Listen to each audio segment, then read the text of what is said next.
Thumbnail చూసారు కదా!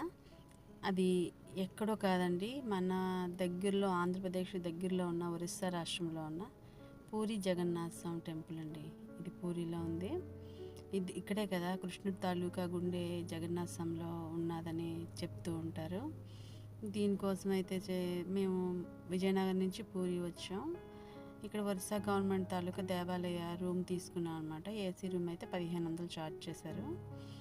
మీకు దేవాలయంలోకి సెలవులు అవి తీసుకెళ్ళరు. టికెట్ కూడా ఉండదండి గుళ్ళోకి. ఎవరైనా చెప్పినా సరే టికెట్ కూడా తీసుకోకండి, డైరెక్ట్గా వెళ్ళిపోవచ్చు. అలాగే మీకు పూరిలో ఒత్తులు కూడా చాలా ఎక్కువ చౌకగా దొరుకుతాయి, బాగుంటాయి కూడా అనమాట.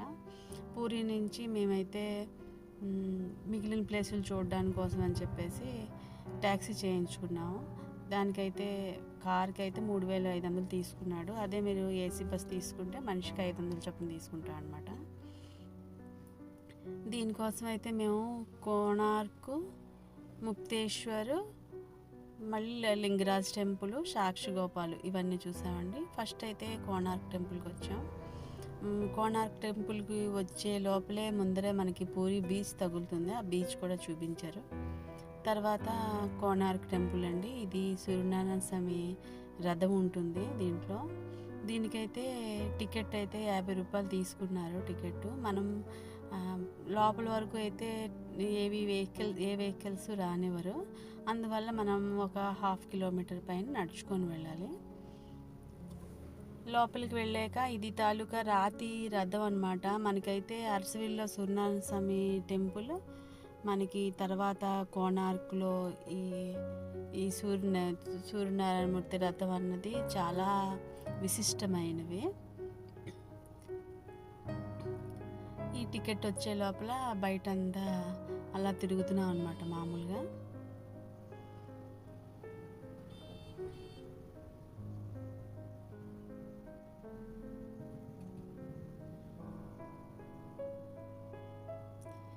ఏదైనా మనం తీర్థయాత్రకి వెళ్ళేటప్పుడు కంగారు పడిపోయి డబ్బులు ఎక్కువ ఖర్చు పెట్టుకోకూడదండి.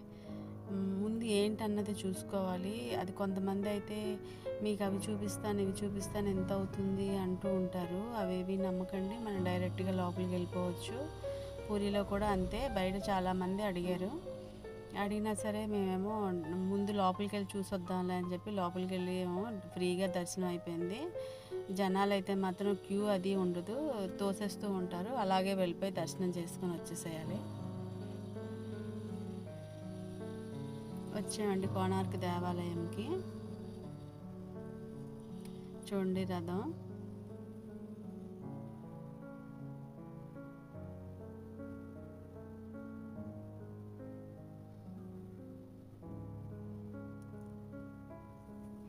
టూరిస్ట్ ప్లేస్లో ఎక్కువగా అందరికీ జరిగేది మోసమేనండి. డబ్బులు ఖర్చు అయితే తక్కువే అవుతుంది, కానీ మనకి చాలామంది వెంటపడి అది చూపిస్తాం ఇది చూపిస్తామంటే అన్నీ మనం డబ్బులు వేస్ట్ చేసుకోవడం అవుతుంది అనమాట.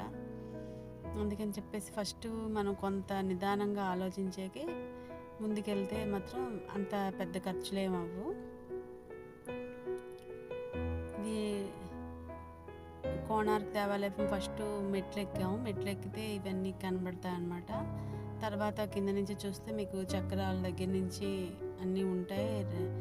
రథానికి ఉన్న చక్రాలు, అదే సూర్యనారాయణమూర్తి 7 గుర్రాలు అవన్నీ మనకి కనిపిస్తాయండి. వీడియో చూస్తూ ఉండండి చివరి వరకు.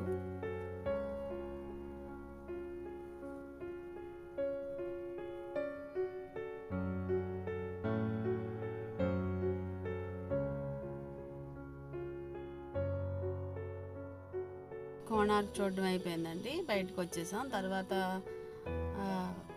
ముక్తేశ్వర్ టెంపుల్కి వచ్చామండి. ఇది కూడా లోపలికి డైరెక్ట్గా వెళ్ళిపోవచ్చు. ఇందులో అయితే మీకు శివలింగాలు అవి ఉంటాయి. ఫ్రీగా లోపలికి వెళ్ళి చూసేసి వచ్చేసేవచ్చు. దీనికి టికెట్ అని కానీ ఏమీ ఉండదు.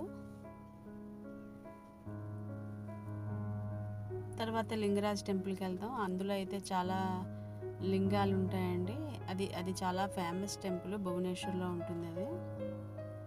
మనం పూరి టు భువనేశ్వర్ వెళ్ళేటప్పుడు మధ్యలో ఇవన్నీ చూసుకుంటూ భువనేశ్వర్ వెళ్ళి భువనేశ్వర్ నుంచి మేము మళ్ళీ తిరిగి రిటర్న్ పూరి వెళ్ళిపోయాం అనమాట. పూరి వెళ్ళి పూరి నుంచి మళ్ళీ ట్రైన్ ఎక్కిపోయాం.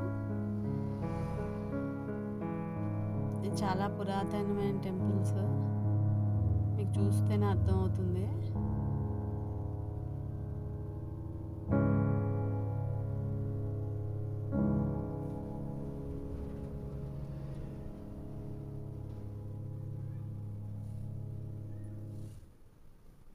లింగరాజ్ టెంపుల్కి కూడా మనకి సెల్ అలౌ చేయరండి. అలౌ చేసినంత వరకు నేనైతే తీసాను. ఇంకా లింగరాజ్ టెంపుల్కి వెళ్తాం అనమాట. ఇది బయట నుంచి.